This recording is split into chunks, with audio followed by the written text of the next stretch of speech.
दोस्तों नमस्कार और आप देख रहे हैं न्यूज़ बकेट में आपका स्वागत है। और देखिए कि किस तरीके से बीएचयू प्रकरण को लेकर लगातार न्याय की गुहार की जा रही है। ये बताइए कि आज यहाँ पे आप लोग आए हैं, क्या कुछ मांगे हैं? हम लोग साझा संस्कृति मंच की तरफ से यहाँ आए थे पुलिस कमिश्नर महोदय से मिलने के लिए। उनसे मुलाकात हुई नहीं, उनके प्रतिनिधि से को हम लोगों ने ज्ञापन दिया अपना। बीएचयू के प्रकरण से हम लोग व्यथित हैं और नागरिक समाज की तरफ से हम लोगों ने आज ज्ञापन दिया, जिसमें हम लोगों की प्रमुख रूप से मांग है कि बीएचयू में जो सुरक्षा की व्यवस्था है, जो लचर है काफ़ी, क्योंकि वहाँ सीसी कैमरे लगे हुए हैं तमाम, लेकिन वो फंक्शनल नहीं है, उसके रिकॉर्ड्स नहीं रखे जाते। हमारा ये कहना है कि हर जगह मतलब 100% उसकी सीसीटीवी की कवरेज हो और वो कन्फर्म हो, वो प्रभावी तरीके से उसको लागू किया जाए। दूसरी चीज़, जो बाउंड्री वाल बनाने का एक शिगुफा खोल रहे हैं, वो छोड़ रहे हैं, वो हम लोग उससे एकदम बिल्कुल सहमत नहीं है। हमें लगता है व्यवहारिक बात है, उसकी कोई ज़रूरत नहीं है। महामना की ऐसी इच्छा सदिच्छा के खिलाफ है वो। और दूसरी बात की, जो प्राथमिक जो एफआईआर हुआ था उसमें अभी तक गिरफ्तारी नहीं हुई है अपराधियों की, वो गिरफ्तारी आज 4-5 दिन बीतने के बाद भी हुई नहीं है, तो वो सुनिश्चित होना चाहिए।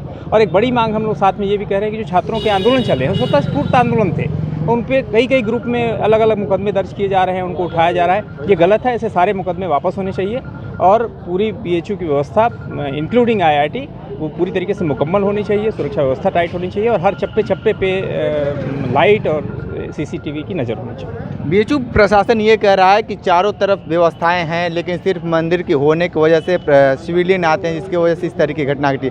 लेकिन जिस तरीके से दीवार की बात कही जा रही है, तो आप क्या मानते हैं कि इस तरीके की उकसाने के लिए कहीं वहाँ के जो अधिकारी हैं छात्रों को आगे करके कुछ नई रणनीति तो नहीं बना रहे हैं? ये हो सकता है। बीएचयू में तमाम तरीके के कंस्ट्रक्शंस हो रहे हैं, तमाम तरीके के जो है पेड़ कट रहे हैं और बहुत ज़्यादा जितना कंस्ट्रक्शन होगा, अगर आप यहाँ पे अनऑफिशियल रूप से अगर मैं कहूँ तो कमीशन का भी मामला हो सकता है, बहुत सारे लंबे खेल भी हो सकता है। लेकिन हम इन सबको मानते हैं कि महामना की बगिया है वो, और उसके सेपरेशन किसी भी तरीके से बर्दाश्त नहीं किया जाएगा। नागरिक समाज इसका पुरजोर विरोध करेगा। जो ये घटना घटा है, लगभग इस 6 महीने में ये दूसरी बड़ी घटना है। एक दिव्यांग छात्रा के साथ हुआ, आज फिर ये देर रात हुआ।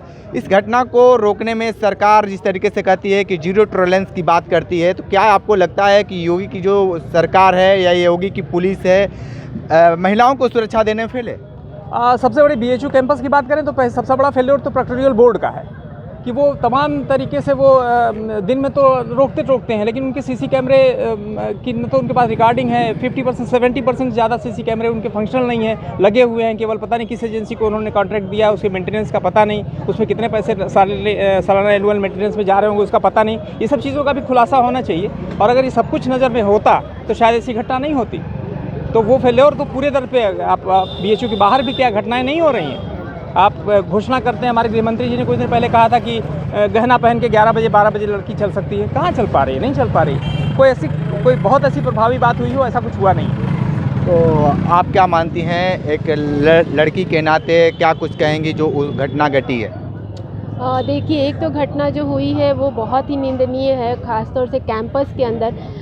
कैंपस इसलिए ज़्यादा वो है कि बहुत दूर दराज से लड़कियां आती हैं, अपने घरों से, अपने परिवार से, गांव से निकल के। उनके लिए सबसे बड़ी चुनौती ही यही होती है कि किसी यूनिवर्सिटी में आके पढ़ना, अपनी फैमिली, अपने ख़ानदान से इस चीज़ के लिए स्टैंड करना। उसके बाद जब वो ये विश्वास दिलाती हैं कि हम सेफ़ रहेंगे, अच्छे से पढ़ेंगे, सब कुछ, और यहाँ आने के बाद जब इस तरह की सेफ्टी नहीं होती, तो आप बताइए कि कितने पेरेंट्स उसके बाद अपनी बच्चियों को भेजना चाहेंगे। आप रात को कैंपस में चले जी, आधे से ज़्यादा कैंपस अंधेरे में रहता है, सीसीटीवी काम नहीं करता है, कोई भी आ रहा है जा रहा है। ठीक, एक बात ये आती है कि मंदिर वगैरह, तो मंदिर के बाहर जिधर हॉस्टल वगैरह का एरिया, उसकी सिक्योरिटी का क्या है? आप उसके लिए तो कुछ कर ही सकते हैं। तो ये सबसे बड़ा सवाल है कि कैंपस है आपका, पूरे शहर की बात छोड़ो, उस कैंपस में भी आप एक सिक्योरिटी नहीं दे पा रहे हैं। तो बाहर के लिए तो और बड़ा क्वेश्चन मार्क है कि आप अगर ये कह रहे हैं कि लड़कियां सुरक्षित हैं, कभी भी निकल सकती हैं, वो सुरक्षा नहीं महसूस हो रहा। हम बाहर निकलते हैं रात को 11 बजे के बाद से कहीं लौटना होता है तो एक बार को हिम्मत जुटानी होती है स्कूटी के बाद भी कि हम सेफली घर पहुंच पाएंगे कि नहीं। ठीक है, तो देखिए किस तरीके से यहाँ पे न्याय की गुहार लगा रहे हैं। आज यहाँ पे जिस तरीके से लगातार यहाँ के जो आला अधिकारी हैं उनसे भी ये संपर्क साध रहे हैं कि जो लड़की है उसको न्याय मिले। आने वाले वक्त में किस तरीके से सरकार संज्ञान में लेती है, देखना दिलचस्प होगा। तो हमारे साथ बने रहिए न्यूज़ बकेट के साथ, हमें दीजिए इजाज़त। नमस्कार।